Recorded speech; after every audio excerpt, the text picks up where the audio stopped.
I think we have a quorum and we can, start the meeting, and we have online John and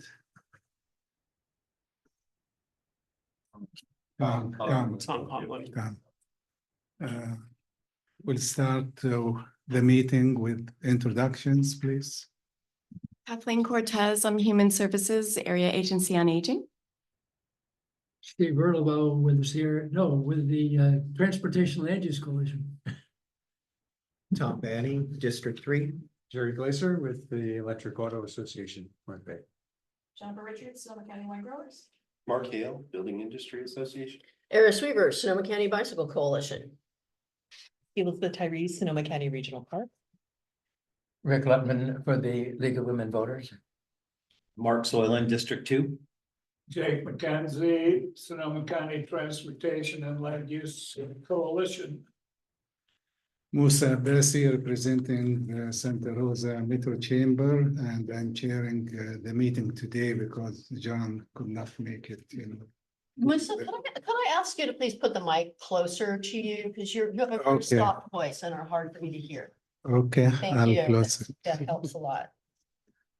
Okay, Musa Abbasi, representing the Santa Rosa Metro Chamber, and I'm chairing the meeting today because John could not make it. We'll start the meeting if any of the public has. But first, I do want to read into the record the AB 2449 exemptions for Tom Conlon, if I may, Mr. Vice Chair. So Tom Conlon had notified the clerk this afternoon that they would be attending remotely pursuant to AB 2449, which allows up to 2 virtual attendances per calendar year for just cause. The circumstances for today's teleconference participation is illness. Tom, do you have anyone over the age of 18 present in your remote location with you? No, I do not. Part of that is please keep your camera on through the whole meeting, and all votes will be recorded by roll call. You can do the same thing to John, Did you ask John the same question? Yes. Because I did not Qualifying hear reason. from him. If there's a qualifying reason, that's permitted. Okay, John is not hearing us probably. Yeah, are you asking me something, Mosa? He's asking you, do you have any person, is it No. over 18? No, yes, have No qualifying reason to participate remotely. Qualifying reasons: childcare, caregiving need, contagious illness, physical or mental disability not otherwise accommodated for, travel while on official business of the legislative body to another state or local agency. So he's not qualified. Okay, Unfortunately, thank you. So when we do the vote, he cannot vote, right? cannot vote. Okay, thank you. Public comment? Go ahead, please. Thank you. Sorry, I'm not there. I have COVID. I'm just wondering, I've had a couple of conversations with members of the public in the last couple of months, and I'm wondering if there's any plan to anticipate what will happen when the new State Route 37 lanes are built and the morning commute backlog bottleneck moves from Vallejo, where it is now, over to Novato at Highway 101. And are we in Sonoma County taking adequate steps to prepare ourselves for all the spillover traffic that's going to occur on State Route 116 and Lakeville as drivers seek to avoid tolls? Those are some things I know members of the community are starting to be concerned about, and I just thought I should bring it to the attention of this committee. Thanks for your consideration today. Thank you. Anyone from SCTA want to, address this question? Yeah.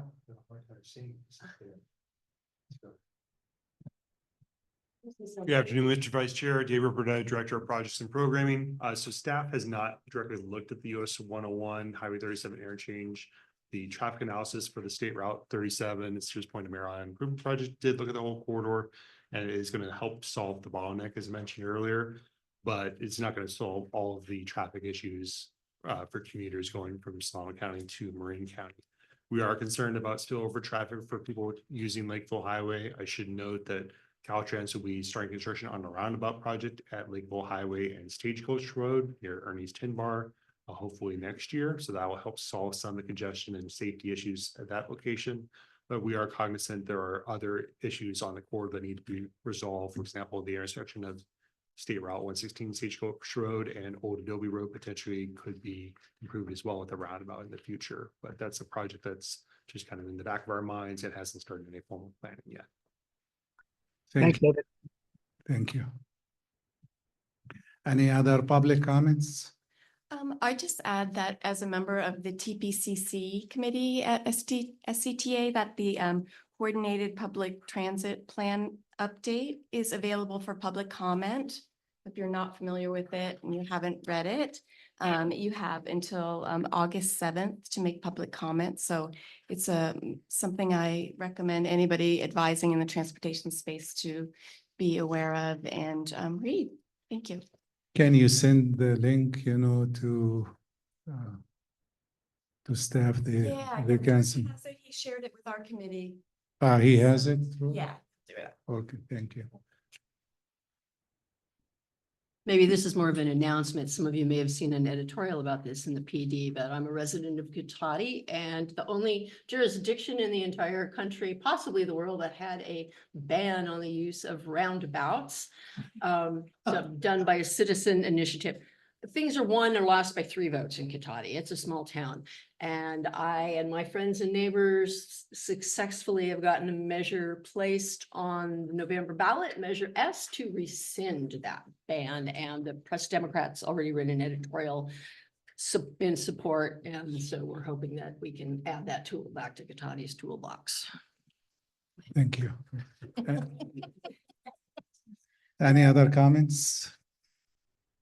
I see none. We move to approving last meeting minutes, Comment or? On the minutes. Oh, go ahead, please. Well, I've been a professor all of my life, so I'm always attentive to spelling and grammatical problems. There is a significant misuse of a word, I think, on page 6 on the right-hand column in the 3rd paragraph. Jake was talking about a fee that Rohnert Park imposed, and none of the other jurisdictions did. And then it says these impact fees are being criticized as being amicable to construction of affordable housing. Well, obviously the word amicable is improper here because it goes in the wrong direction. I think it probably was supposed to be inimical. Does that sound right, Jake? Is that a word you would use, Jake? Well, I think it's certainly incorrect. Inimical, I would agree whether I actually uttered that word or not. I can't remember. Well, I propose that substitution. Okay. Any other comments about the minutes? One more. Okay, go ahead, Tom.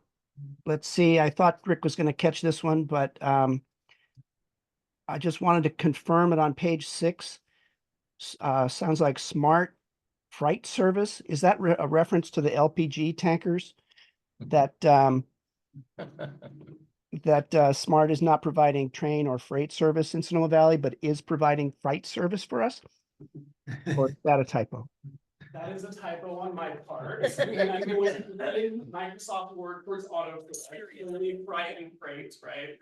My apologies on that. My apologies on the other typos as well. Thanks for the opportunity. I love to get those in.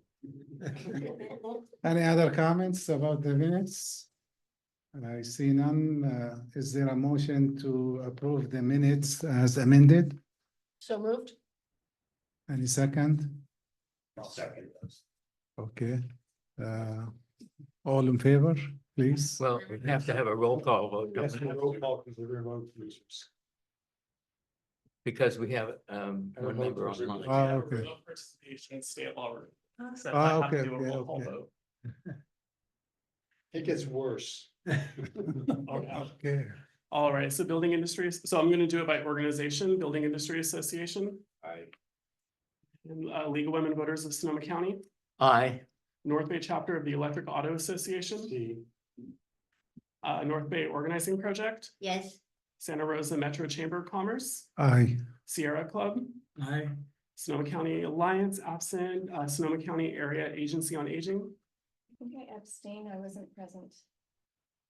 Sonoma County Bicycle Coalition, Abstain, I wasn't present.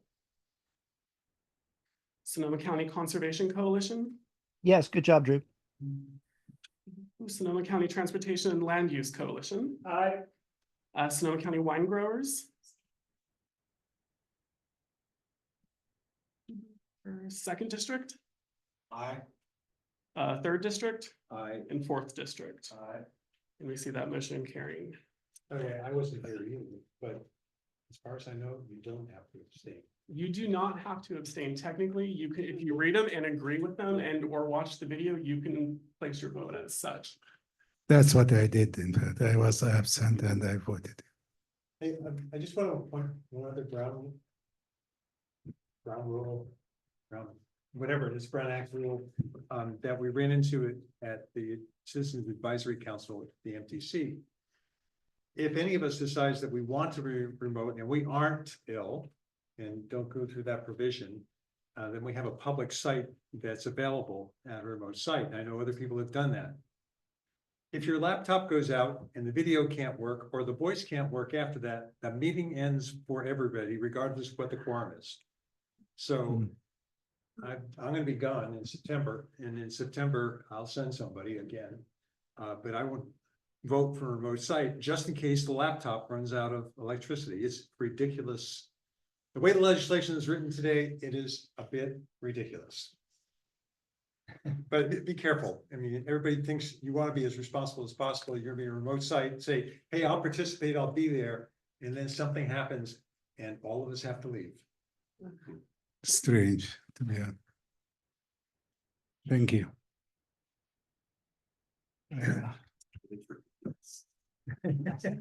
Killed him. Somebody decided they had to go to a company meeting and turned off the laptop and walked away. And there's 20 of us that traveled to San Francisco for a meeting. Okay, we'll move to item 4, the major items, and we'll start with a presentation from the Sonoma County Regional Parks. Welcome. Thank you. Thank you for having me today. I've met a number of you before. I've been doing this presentation for a few years now. But thank you for each of you for participating in this committee and your very important work on this committee. Thank you also for supporting the Measure M funds and the Go Sonoma funds. And so the purpose of my presentation today is reporting on the expenditure of these funds and other funding that these funds are leveraging to move forward with projects identified in these programs. So, next slide, please. You've got the clicker. Oh, I do. have it. Oh. Magic. That's just magically. Power. So I just moved the forward arrow button. Yeah. Okay. Oh, nice. Okay. Thank you for instructing me as I go along. So first on the list for today's presentation is Bodega Bay Trail. This is a trail that we've developed segments of already. You're looking at the view toward the north end of the project area. If folks have been out there, this is part of the Coastal Prairie Trail. So this leg of the trail starts at Keith Avenue to the far north of the community of Bodega Bay and heads south to the community center site. An overview on the purpose of Bodega Bay Trail. It's a 3-mile trail. Really, we're wanting to get people off of Highway 1 and providing an alternative. So it's a little bit inland, not right on the roadway there. As I'm sure all of you know, there's stretches of Highway 1 that are quite narrow with scarcely a line on the edge, and certainly not a shoulder in some areas. And so this seeks to provide a 3-mile long safe route north to south into the community. It connects a number of parks. It also satisfies the link for the California Coastal Trail, for those that don't know, this is a trail that takes you all the way from Oregon down to Mexico along the California coast. We've completed 1.5 miles so far. So here's an overview graphic of the area. I talked about the coastal prairie trail to the top of that map. And so we've completed that and down to the community center site. Our next stretch of trail that we're working on right now, we're nearly complete with environmental review and planning on going out to bid for construction for that project either late this year, early next year. This is what will take you from the community center site down the hill to East Shore Road. If you're familiar with that area, that's where you head down the hill to go to Spud Point Marina, West Side Regional Park. You have this presentation online, and we can, like, because we cannot see the map or person. Oh, okay. It'll be in that email that I sent with the TPCC. Is it in the email? I have it, I just haven't posted it online yet.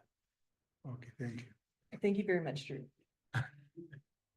I agree on wanting to see maps and having them closer so you can look at it. Headed south, the next stretch of trail is along the segment moving toward the waterfront area and along the waterfront area. That's the later priority. That involves quite a bit more negotiation as we work with all the property owners that are right on the water. And then jumping a little bit south of that, just south of Lucas Wharf is the stretch on Sonoma. I'm sorry, the Smith Brothers Road. And so we're completing environmental review work on that right now, and probably looking at construction, completing environmental review next year and construction the following year. And then the next stretch is connecting to Birdwalk Coastal access, which is complete. That's a loop trail. And then you have a bridge that crosses Cheney Creek and you connect to Doran Regional Park. So we're bookending the project. So we've completed both ends of it and moving toward the center.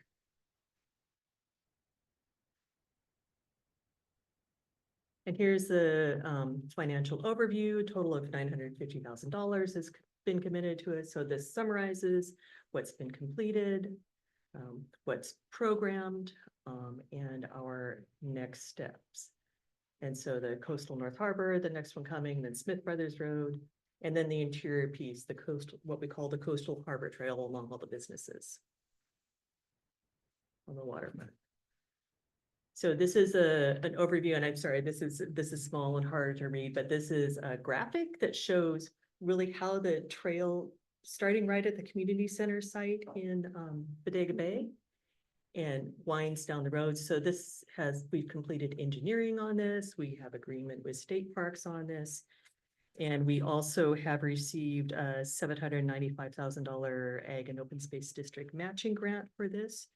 So we have, well, it depends on the bidding climate, but we have, we anticipate all or most of the funding secured for this.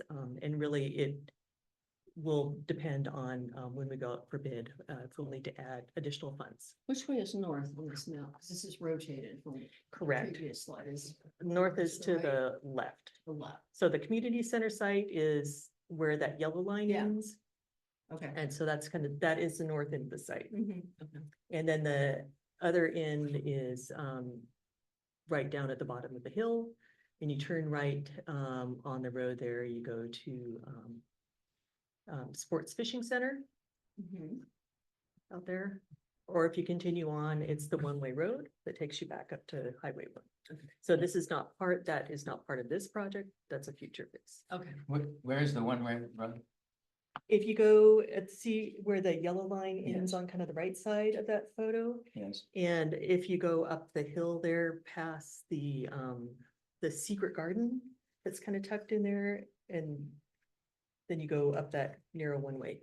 So I see. it's kind of at that little corner of the photo there. So that's Highway 1 in the upper right.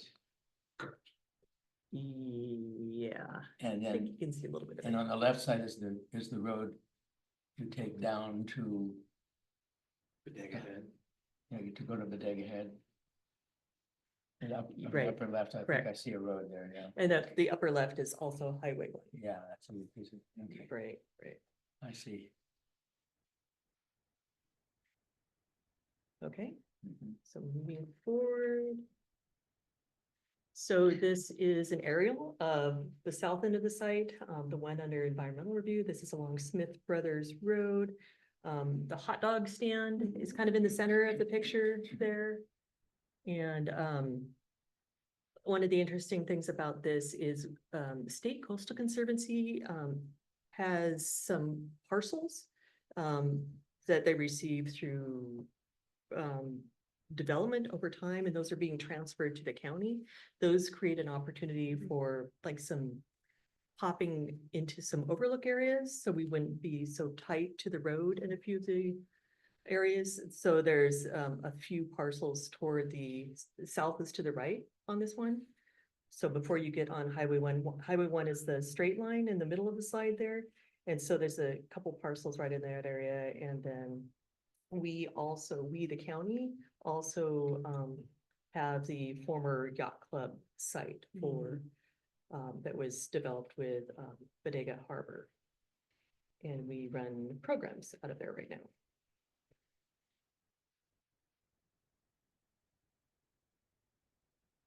Okay. Moving on to Central Sonoma Valley Trail. This project is regional parks have developed the class 1 trail segments of this project. This is a project that we are doing in partnership with Sonoma County Public Infrastructure. Sonoma County Public Infrastructure is developing more of the on-street work.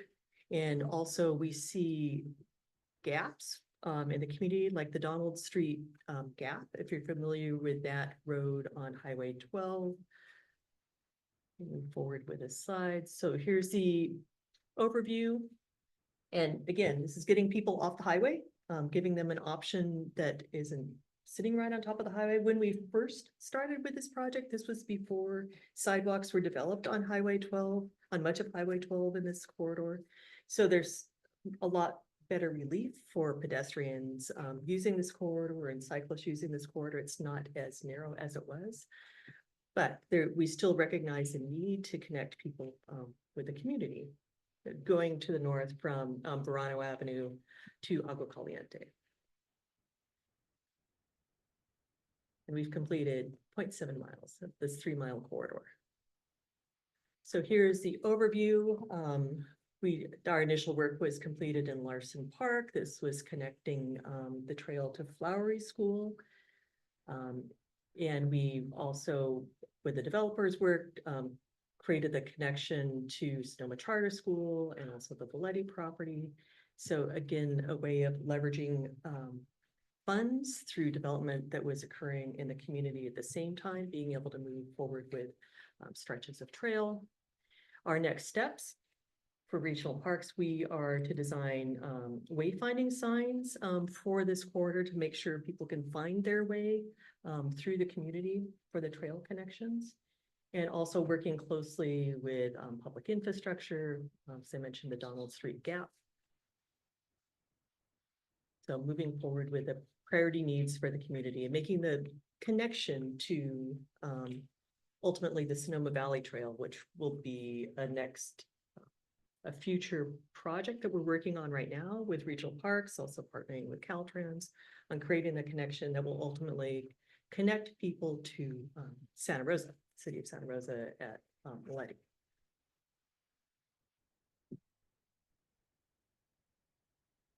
And here's photos. This is Flowery School in the background, some of the standard signs here.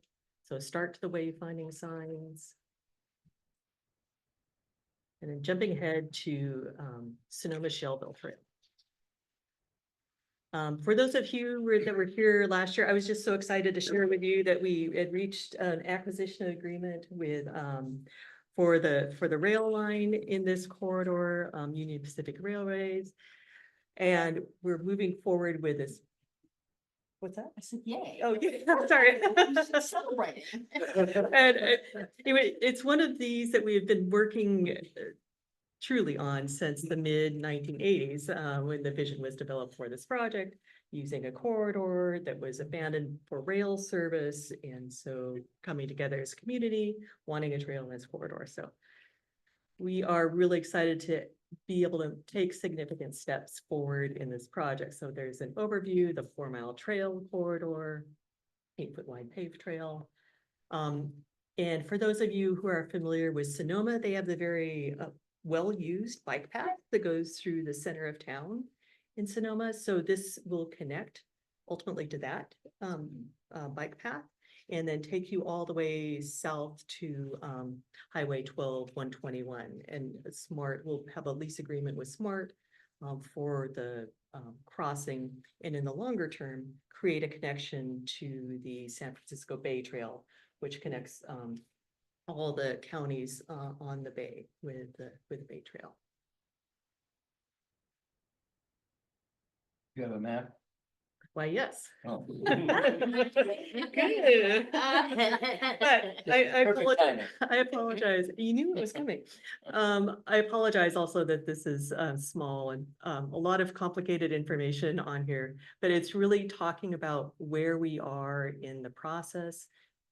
At the top of this, north is up, let's straight up on this, and Highway 12. And so in the green toward the top, that's the Sonoma City Trail.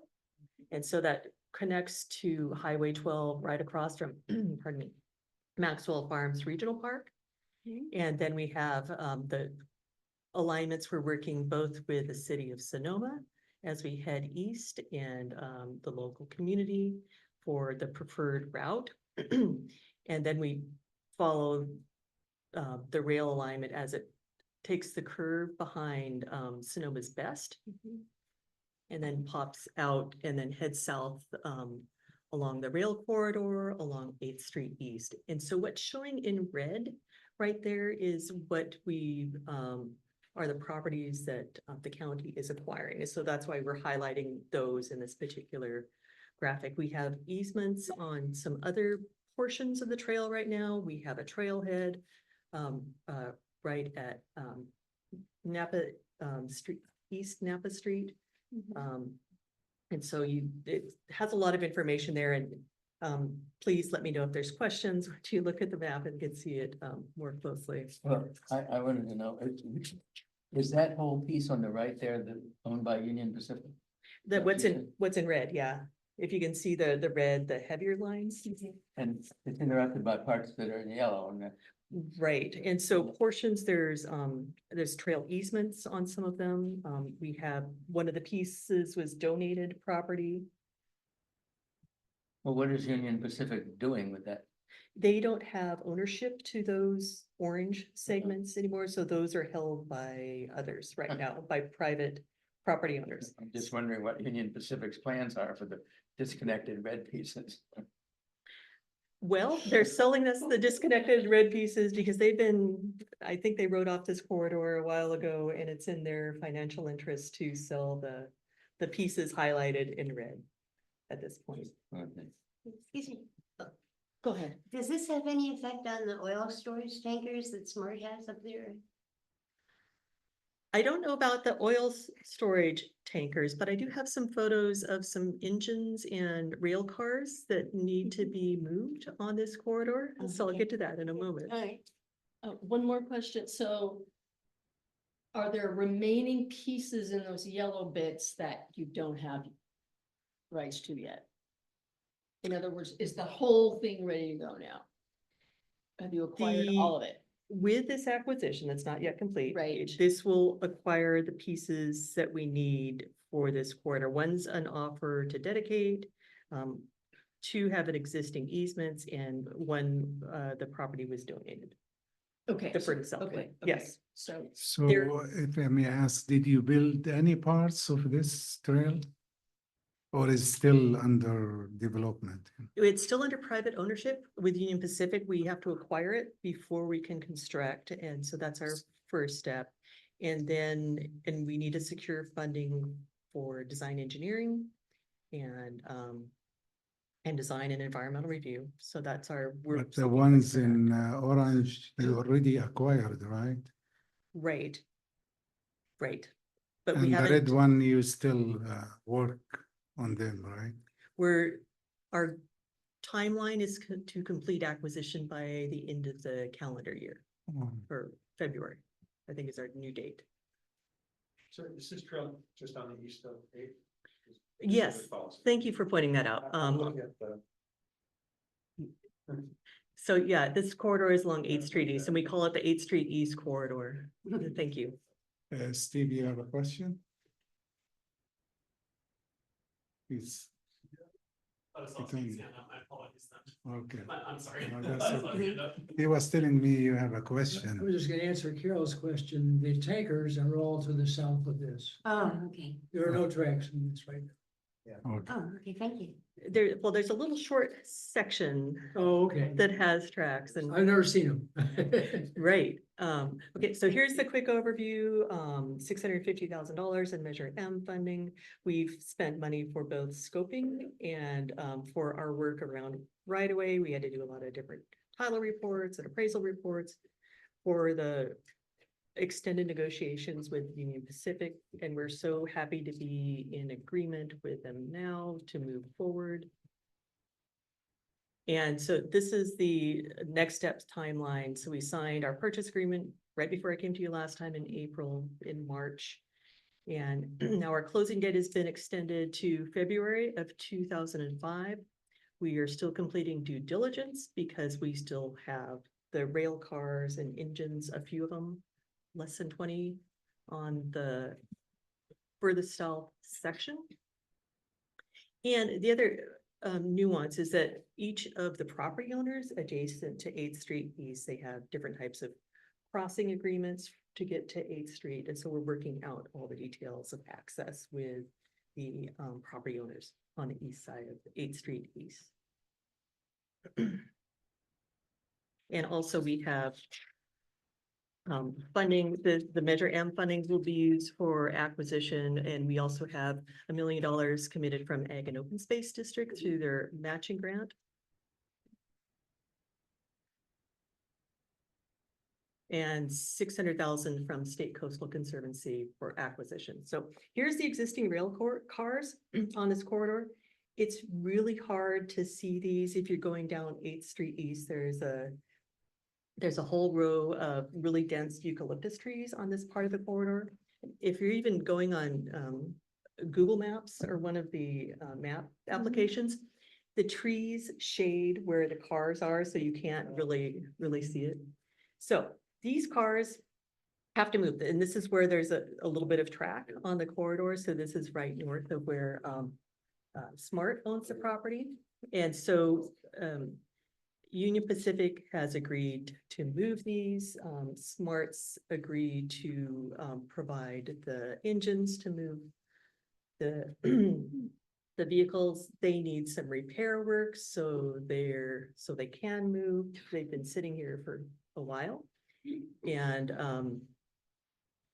also Smart has restored the trestle over the Shell Creek at the south end that will carry, so it will carry the weight of these engines and cars moving across. So it's in process right now, but that's why our time frame for acquisition has extended a little bit to early until February. We have to complete our environmental site assessment after the engines are moved, so we know if there's anything in the soil after that happens. So that engine is not functional. I don't know how to describe functional on an engine. They do Can need to it do move? some work. Well, I think that's why they need to do some of the work in the site. And David, I think you have some insights on what needs to happen on the engine. Yeah, I couldn't speculate on the condition of the locomotives. I would guess that there's been wiring stolen. I'm sure the traction motors do not function, but it's just a matter of can the wheels move and the air brakes work. There you go. Thank you, David. Sure, you're gonna move them and store them someplace else. That would be my assumption. Why not just disassemble? So jumping into the next projects, these are Go Sonoma projects, and So a broad overview, if folks are familiar with, Joe Rodota Trail heads west out of Santa Rosa, connects with West County Trail that generally follows, the Highway 116 alignment. A couple of years ago, Regional Parks completed the trail connection of West County Trail in Forestville. And so we've identified with public infrastructure, Sonoma County Public Infrastructure, the gaps for this trail corridor. And we're looking at projects with each of our agencies to move forward bike and pedestrian access on this corridor. I'm not reporting on phase 1 today, but it didn't make sense to me to talk about phase 2 and 3 without 1. So phase 1 is really the intersection at Mirabel Road and River Road that happens to be right across from Steelhead Park. Phase 2 is the bike lanes between Highway 116 going down to River Road. If you can make out on that map there, it's the blue line. And then phase 3 is the class 1 bike path on the east side. And so that's between Highway 116 and then it goes north to Davis Road. So that's right past the community park. And so here's an overview of funding and other sources identifying the funding need. So still needing 2.2 million for the class 2 bike lanes. The bike lanes will be on both sides of Mirabel Road. And public infrastructure is lead on that. Of course, it requires acquisition of right-of-way. So we're working hand in hand with public infrastructure for our work with the bike path and where the alignment will be on that corridor. And an outline of the funding, so $1.2 million is total estimated cost. And then an overview on completing CEQA spring of next year, design and engineering the following year, and construction looking at 2026 for that. So I have a quick question. When you say other sources of funding, did you get that funding or are you expecting that funding? We outlined matching funding from a number of sources, and there still is some unidentified funding for some of the future phases, but we laid out different local match opportunities for funding. That being said, in these times, the cost of construction, what we have as estimated costs and funding available, that may change over time and more funding may be needed as we move forward with the design engineering. But is the funding committed to the project? Is it fully funded? Not portions are fully funded and sources identified, but not all I can't speak to the phase 2, but we have identified funding for the bike path portion, the phase 3 regional parks. So that's not a complete answer. I apologize. That's okay. So maybe you don't have the answer and I need to go walk at public infrastructure, but if in phase 2 has the looking at making that be class 4 rather than class 2 be a possibility, just because of the popularity of that park and therefore the amount of traffic, it would be nice to have buffered bike lane, at least a 2B, if not the 2. But that's outside of your jurisdiction. Am I understanding that correctly? Yeah, I will share that with Jens. Yeah. The public infrastructure. Question there? Is phase 2 that expensive because of acquisition? It's not a long stretch. Is there a lot of acquisition involved in that to get the right of way? There is acquisition, there's design engineering there, and also I'll move forward to a photo if I may. So here, I looked at this off of Google. So this is looking, south. And so the youth park is on your left-hand side. So they're looking at doing the full width of bike lane on each side. So there's acquisition, there's also, we have to meet environmental needs if we have, because some areas it's the ditch on both sides of the road there. So you're converting the ditch to pavement and with the appropriate drainage and so forth. Yeah. And that's money. That's part of it, and then acquisition needs to. I believe further north as you go past the youth park towards River Road, there may be some retaining walls that are needed as well. So that may be why the construction cost is so high for phase 2. Okay. Yeah, thank you for that question.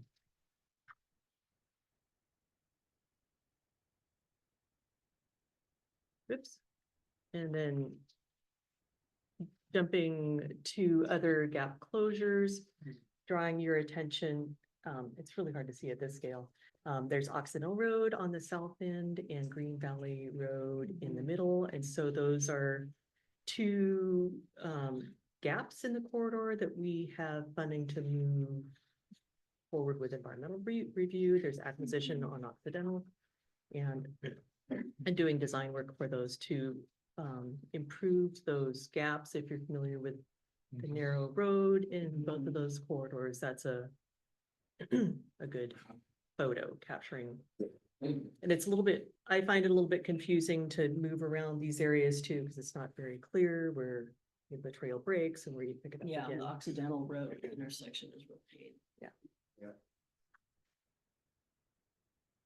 And then finally, to close, oops, I thought I had one photo. There we go, sorry. To close with this, it's not part of the same project, but looking at the broader system, it's replacing the 2 remaining bridges on Joe Rodota Trail that haven't been replaced yet. And we're looking for, we're completing all the design work right now in environmental reviews, so construction next year on the bridges with the red dots. We did the one in the black dot, and when we replace those, we'll have temporary bridges, because this is an immensely popular, heavily used trail route. And so there'll be temporary bridges so people can still use the facility while construction is going on. Why do bridges need to be replaced? Because they were on the original rail trestle that were constructed over 100 years ago, and they're older than the hills. They're both small bridges though. They're, yeah, it's like they're old railroad trestles, and we've just kind of resurfaced them as we can over years, but they really need to be redone, entirely redone. Thank you for the presentation. We open it to questions. Regarding Sonoma Valley Trail, the remaining more rural sections you're doing with Caltrans and the county, can you speak to what that schedule looks like in general? In general, yeah, in general, it's a priority project. It's longer term because there are many ownerships along the corridor. We did complete the feasibility study 3 years ago. So we analyzed the whole corridor from Sonoma all the way to Santa Rosa. And pardon me. So we have prioritized which side of the road, what the width is going to be on each side, which is in private ownership, which is on public land, either in Caltrans right away or on some easement areas held by Sonoma Water. And is there trouble with with Caltrans? Are they all in on this in that in some places the right of way is enormous along there? In some places it's not. Yeah. I noticed the Highway 12 bridge over Sonoma Creek was recently redone, and there's a concrete barrier on the north side and an extension on the bridge. Is that with an eye to a future bike path? Correct. Yeah, the bridge replacement included the future bike path as part of the design. On the north side. Correct. Okay, thank you. Yeah, good a little bit like. Yeah, please. Thank you. Another parochial question from Jake. This involves Crane Creek Regional Park and the trail between Crane Creek, Sonoma State and the city of Rohnert Park, which last year was supposed to go to construction, but the bids came in about $1 million too high. It's my understanding that that is going to be rebid, is being rebid. Do you have any comment from regional parks on the status of that particular trail, which is a bike ped trail? Thank you for asking that question. And yes, I sit on the committee with the city of Rohnert Park, also Agricultural Preservation and Open Space District, who is one of the significant funders of the project. Right. We are working through all the agreements now, working through the requirements for the crossing, the signalized crossing for Petaluma Hill Road, right? And also working through the agreements needed with Sonoma State to ensure that the trail is located and signed in a way that it will get people through their campus and to the crossing and then going up the hill. We, regional parks, will be managing the trail in the future. The city will maintain ownership of the water tower portion of the property across Petaluma Hill Road. And we will add 73 acres of the hill to Crane Creek Regional Park as part of this whole transaction. And the trail will take you up all the way to Crane Creek Regional Park. So is there a timeline for construction to start? I don't have the new bid date from the city. They were looking at a possibility of rebidding this year. But we haven't, I don't know what their date will be for rebidding the project. They do have to go out to bid again. We did some redesign, value engineering for the project and use of different materials. And using a trail design standard, which was nuanced from the engineering design standard.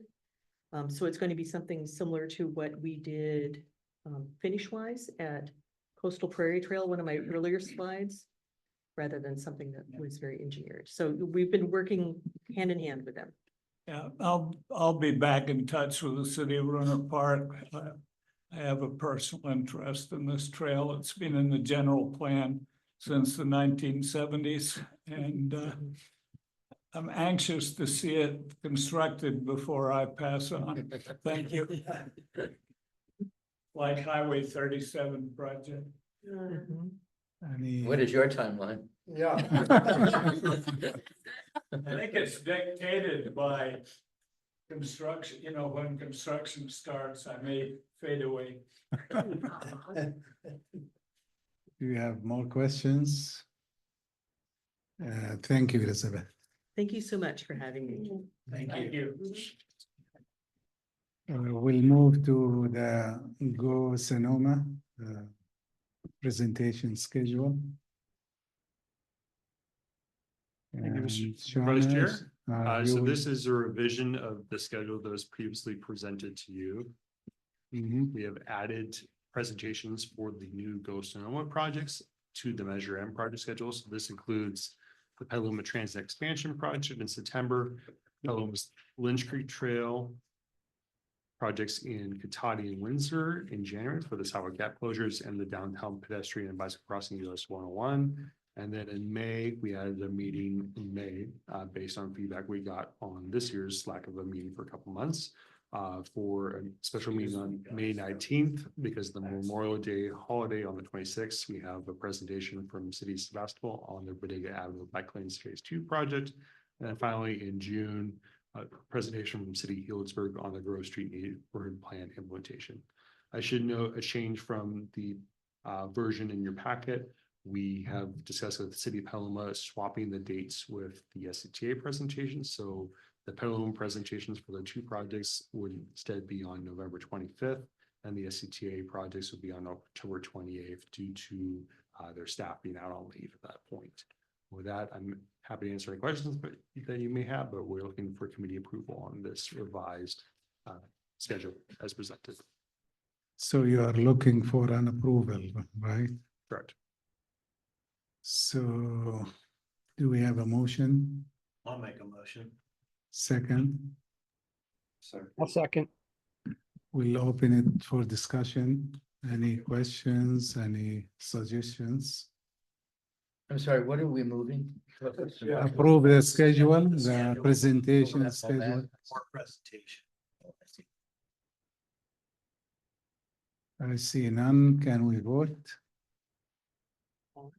We'll start with the Building Industry Association.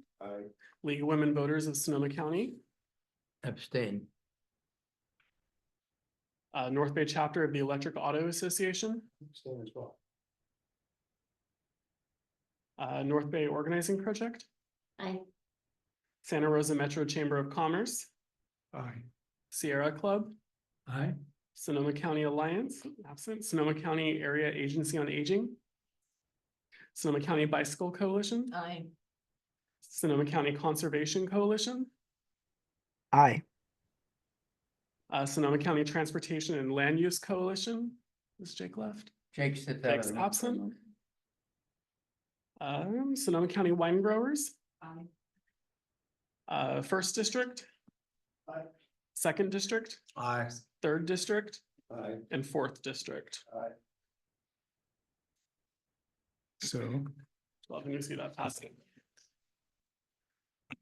so the schedule approved. Thank you. Thank you.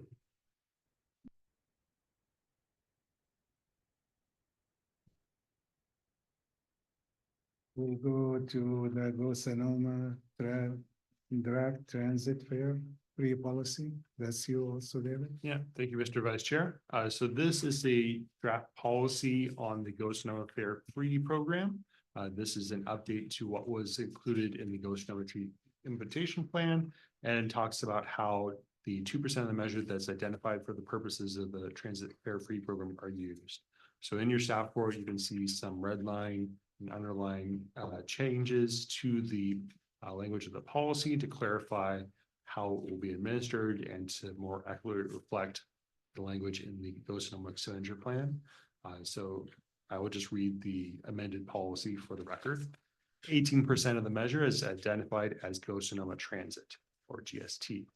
GST funding is allocated quarterly to each transit operator. However, the measure calls out 2% for fare-free programs that will be distributed in addition to a transit agency's apportionment on a reimbursement basis.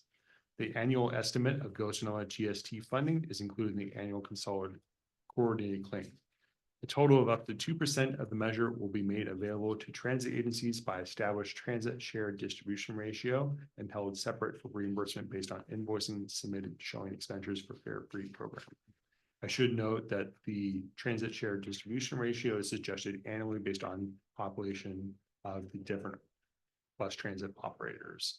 And with that, we would ask that your committee discuss the policy as recommended and look for your approval to the board. And I should note that this policy as amended has been approved by the Transit Technical Advisory Committee and the Technical Advisory Committee.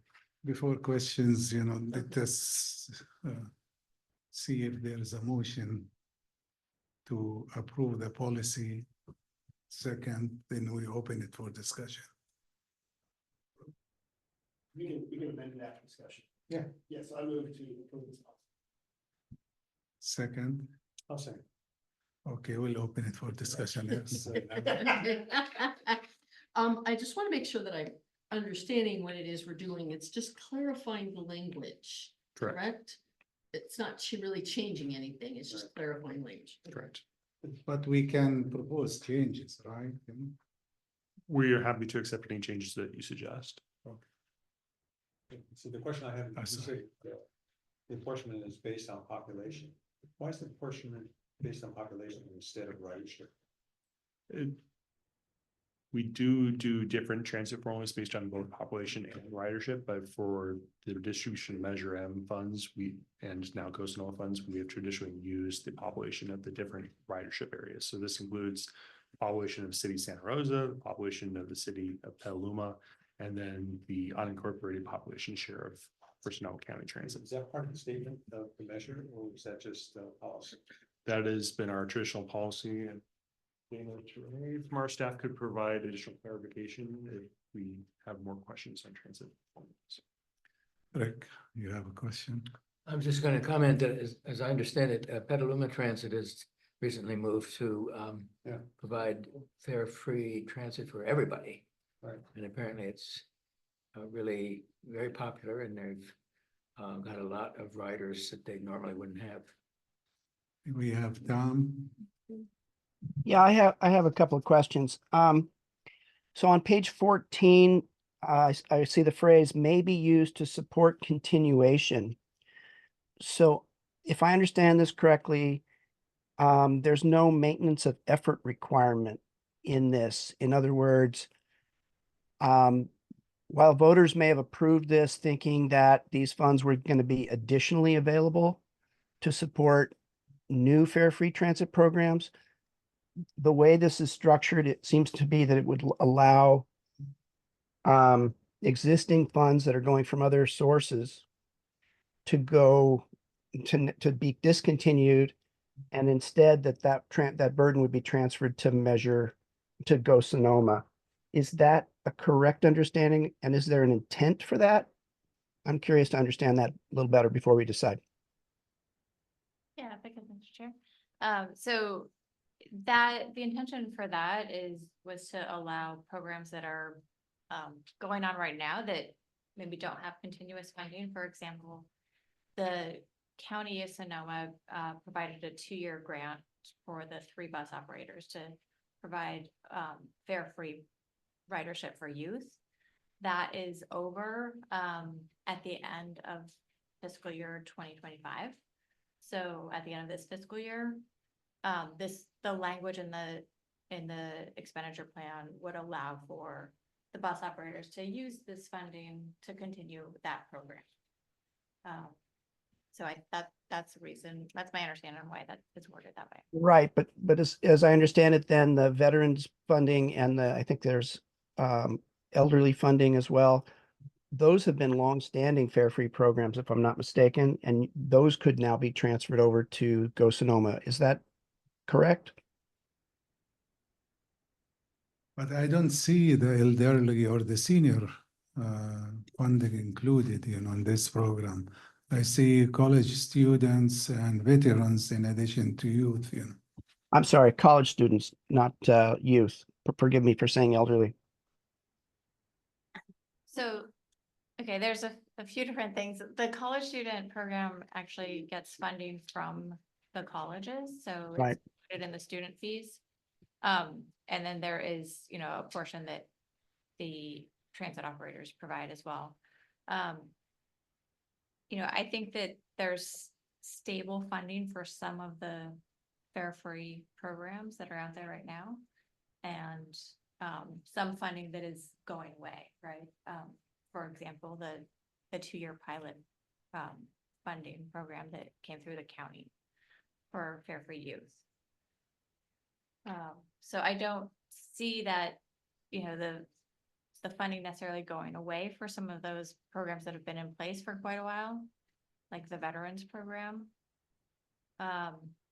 And, I would also just like to note that the amount in the Go Sonoma Act would not be enough to cover all of the fare-free programs that are out there right now. In fact, I don't think it'd be enough to cover any one of them in completion. So it would just be a subsidy to. Thank you. Right. I guess my concern is that, do we want to put in place in part of this new policy, something analogous to a maintenance of effort, with perhaps the exception of the youth program, which we know is slated to expire when the PG&E settlement funds run out? Is that something the committee wants to discuss? It's something that I would like to propose before we vote on this measure. Further, I have a couple other questions. So my question, why are you proposing this amendment? I'm proposing this so that we don't allow the new Go Sonoma funds to be used to reduce existing funding commitments, for example, from SRJC or from any of the other sources that are funding these current programs, that I think voters, when they approved the measure, assumed that these monies would be additional because it was a new measure. And if it's going to be allowed for continuation of existing programs, that allows basically different entities to take money from one pocket and put it in another without actually increasing the level of service, transit service to the community. That's my concern. I maybe we're not ready to vote on it today, but I think that concern is clear. A second question, can we get a commitment to track fare-free program performance in our Go Sonoma annual report? Especially if funding were to be terminated on some of the programs because of what I just described. Is that something that could be added to the policy without controversy? Staff, do you want to give feedback about these two issues or suggestions? I should note we do not have existing maintenance and effort policy for transit operations. Currently, our maintenance and effort policy only applies to local street repair, and now under Go Sonoma Go Sonoma roads. It's something that we could take back to the transit operators and see if they would be open to that. It is not language that is included in the expenditure plan, so it would be a new requirement if that was a policy that the committee wished to recommend. I don't know that staff would recommend including that policy at this time. Given the prominence of these fare review programs, I don't think there's a risk that the transit operators would take money away from the programs, but they all are subject to the availability of funding as well. And so if there's no funding available to continue subsidizing those services, I'm assuming the transit operators would prefer to continue operating service rather than providing fare-free rides. I should note for the city of Petaluma, they are doing a pilot program for their fare-free service, and there's no guarantee that that pilot program will continue in the future. So I wouldn't necessarily want to create policy that would hamstring the operators, given that we have an uncertain funding environment and there are still efforts going on in the region to stabilize transit funding shortfalls. So staff would not recommend including some kind of policy like that at this time, but we're happy to take the committee's feedback and take that feedback back to the transit operators. Yeah, thank you, David. That's very illuminating and helpful, and it does allay my concerns somewhat. I just didn't think we should rubber stamp this without having this discussion. The general principle that we have maintenance of effort requirements on road maintenance, but don't have it for other non-road programs strikes me as something we might want to increasingly think about over time, because if anything, transit services are very sensitive to on again, off again funding. And we know we need to continue to increase transit. So it's just a general principle that I thought this policy might bring our attention to today. And then I do have a kind of a legal question, final question on this. Is allowing any unused funds to default back to these transit providers for general purpose use under the bus service expansion even legal? Because the expenditure plan specifically did sequester these funds for fare-free uses. Are we basically kind of reinterpreting the ballot language, or am I mistaken there? Or is that a legal opinion we need to get? I should note that language mirrors what is in the expenditure plan. Thank you. Appreciate the clarification. Then that one's off the table. Thank you so much. And I before I should give note it to that this amount of funding is about $600,000 a year, and we have more than enough interest from the operators to use all of it for fare-free programs. So I don't think there's much of a risk that would be used for general operations. Very helpful. The maintenance of efforts, in my understanding, will be a recommendation to the transit committee. It will not be part of, our discussion. I'll give it to Rick. Yeah, going back to Tom's first point, I understand his concern, but I think it'd be very tricky to construct language that would deal with the issue that he is concerned about. When I read may be used to support continuation. I was thinking that meant when an existing program expires. But the way it's written, they could just say, well, oh, you're gonna pay for it now, we'll just cancel our program. That's, I take it your concern, Tom, is that you don't want them doing that. That's So my concern, but David has allayed my concern that there's great popularity in these programs and that the transit providers wouldn't, for example, want to terminate the veterans program, et cetera. So, thank you. Question. Yeah, and Tom, I may have misinterpreted part of what you were asking about in measuring. One of the questions I have, and the reason I asked the question about why allocation by population instead of ridership, is it'd be nice to know what's the impact of the programs as far as increasing ridership, and have a measurement of that each year. We've done these programs, this had this amount of leverage, another program has a different amount of leverage. We'd want to emphasize on the programs that have the greatest amount of leverage. So going back to Tom's, second question about the performance of these programs, do you have any statistics about the usage of each program? I know that the transit operators do collect information about the student rides, the number of youth rides and the number of college student rides, as well as the number of veteran rides. So even though they're not collecting a fare, they're collecting that information. When do you expect we can get that information? I mean, we could check in on with the transit operators and get back to you. I think that they should be collecting it by fiscal year, so I would imagine they have at least, if not this very last fiscal year, the previous one available. Okay, thank you. Iris, you have a question? Yeah, so I have a response to Tom and then a follow-up, a question that follows up on a previous comment of Jerry's. And so given what we've already heard from David and Dana, I'm not that concerned about the maintenance of effort issue. And it seems like it would add an unnecessary level of complication to draft a whole new thing to put on there that we haven't been doing before.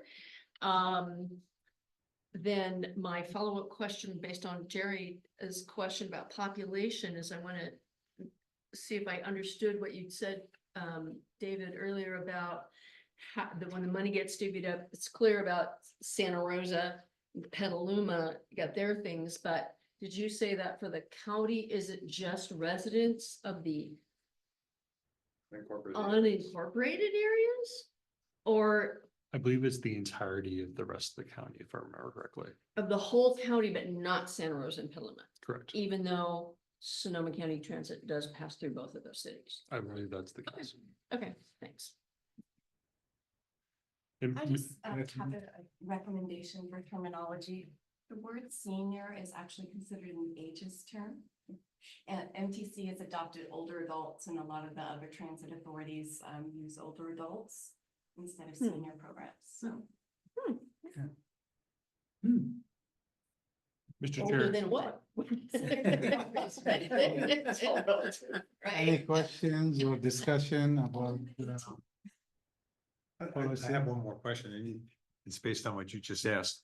You guys sent me the link to the federal database, and I'm trying to load it all into a database so I can actually understand whether it's going to answer the questions that I had. But part of it, the federal database includes the service area population, and just my question is this: when Sonoma County Transit, the buses report their population, do they include Santa Rosa? Do they include Petaluma, or do they exclude it as part of that in the database? I couldn't tell for sure. I'm not sure what they include in the NTD. I could, in the National Transit Database, I could take a look at it and compare it with our numbers, because I know that for the purposes of the funding that we deal with, we do the basically subtract Santa Rosa and Petaluma's population from the county and divide it that way. By the way, they do have a lot of data there. It's impossible to understand what it's saying. I just have one minor, it might just be a typo, under 2 transit fare fee, second line. You have a cross out and apportionment of, but I think through should also be included. The transit fare fee program will subsidize local bus transit fare fee programs up to 2%. We'll make that correction. English major for the win. The second comment is, how many other counties in the Bay Area have a county bus system and then smaller city bus systems within them? Like, I don't think Santa Clara County does. I don't think San Mateo County does. Are we an outlier in that? I've always wondered that. And that's not for now. That might be another discussion. It's always fun. Yeah, so there are a number of counties that do, the 2 you just mentioned, I believe only have 1 bus operator. Solano County is an example where there are a number of different bus operators within the county. But yes, there are, but you know, I've been digging into this. There are, but in most cases, when there are different ones, they actually do something different rather than serving a different region. One is an express service, and so another one is on demand. And so they're a generically different kind of service. No idea it's going to review right now, but it's always bothered. Okay, any more questions, comments? If not, we will do the vote, please. The Building Industry Association. League of Women Voters of Sonoma County. Aye. North Bay Chapter of the Electric Auto Association. Aye. North Bay Organizing Project. Aye. Santa Rosa Metro Chamber of Commerce. Aye. Sierra Club. Aye. Sonoma County Area Agency on Aging. Aye. Sonoma County Bicycle Coalition. Yep. Sonoma County Conservation Coalition. No, I'm gonna vote no, thank you. Sonoma County Transportation and Land Use Coalition. Aye. First District. Yes. Second District. Aye. Third District. Aye. Fourth District. Aye. And we see that passing, that motion carrying. Thank you. Any announcements? Not an announcement, questions. We're working with somebody on some other issues. I kept hearing 2 things. One was a term which is called reauthorization of SMART. And I'd like to know what the heck that means. And the second one was, I had an email sent to me talking about the extension of SMART to Healdsburg, and the trade-off on that was a railroad project, and also the one that I hate, which is the Farmers Lane extension. Is that actually happening, or what status is that? So currently MTC is working on an amendment to Plan Bay Area 2050 to delete the US 101 Railroad Avenue interchange and the Farmers Lane extension from their project list. That is to make sure that the plan stays fiscally constrained and allows them to add the Healdsburg extension. So staff is highly supportive of that move by FTC staff. It's taken, I think, about 15 years to get them to that point where they're willing to put Healdsburg in the plan, and it will allow SMART to compete for Senate 1 and other funding sources for that extension. So we are very happy and very supportive of that move. And what does SMART reauthorization mean? So SMART sales tax will expire, I believe, April 1st, 2028. And so they heavily rely on their sales tax for all of their operations. And so if that sales tax is not renewed before that point, they will be, the sales tax will expire April 1st, 2029. So if it was not renewed by the 2028 election, they will have to stop all service. And what's the level of that sales tax? It is a quarter cent. Yeah. So did you say the release of the Farmers Lane extension now that project is done, or what? So city staff are still coordinating with SCTA on the status of that project. It is not really viable right now in the current environment for state and federal funds to build a roadway project that's kind of serves as a bypass. We have had some discussions about potentially creating enough of a width to allow Class 1 bike path to be built on that alignment that could perhaps be used as an evacuation route they went to fires. And so we are working with city staff to develop a proposal on that, but there is currently no active project and no plans for that project. I believe the roadway plans for that project are about 15 years old, so they're very out of date. Thank you. Any other announcements? We see Tom. Thanks, Mosa. I wanted to appreciate Kathleen for calling me out on the term that I used, and I'm doing my best to learn these things myself. And just to flag for the committee, I was talking with a member of the public recently, and I mentioned I served on this body, and I used the term Citizens Advisory Committee, and they said, please don't use that term citizen. Some people will find it offensive because it excludes so many people within our community. You should use another more inclusive term, such as Community Advisory Committee or something like that, that conveys that you represent all members of the community, not just those who are citizens. Now, I don't know if we ever talked about this before or if it's been addressed in some of the other bodies around the county, which have similar naming. But is this how we think of ourselves, as only advising SCTA board on the interests of citizens, but not those of other members of our community? I don't think of myself that way, but that's what our name seems to suggest. And is this something that maybe we should ask our board to discuss, or have, or maybe seek input from the Office of Equity or others that are thinking about these things more directly than we are? I just bring that forward today for all of you. And again, thanks, Kathleen. Okay. I mean, What's in a word? okay. Rick? I don't know if I'm seeing it. About Farmers Lane. The other day I was over at the intersection of Petalum Hill Road and Yolanda. And I noticed that the road to the east from there is called Farmers Lane. Anticipating, I assume, that it will eventually be one with the other part of Farmers Lane. Okay, so what you just said was you're taking that project out of the plans? Is that right? Correct. The project is going to be removed from the original transportation plan. At this point, there's no need to have it in the plan since it's not moving forward the next 4 years and has no state or federal funds associated with it. It doesn't prevent the city from on their own funding it with local funds or having a developer build the road. But for purposes of Plan Bay Area and the air quality conformity analysis and fiscal constraint of the plan, it's not included anymore. Or it will not be included anymore once this amendment process is wrapped up. But it doesn't preclude the road being built at some point in the future. It can always get amended back into the plan at a later date if it becomes a real project. Is But isn't it a the little city on board with this decision? I believe the city is on board with this decision. So wasn't it premature to change the name of that street? Maybe for the next 10 years, you ought to call it something else. Just kidding. Good luck on Farmers Lane. Just an editorial, it's a great trade-off because I've been writing on SMART since I started working on the advisory group at MTC. And I have to share my seat now because it's so crowded.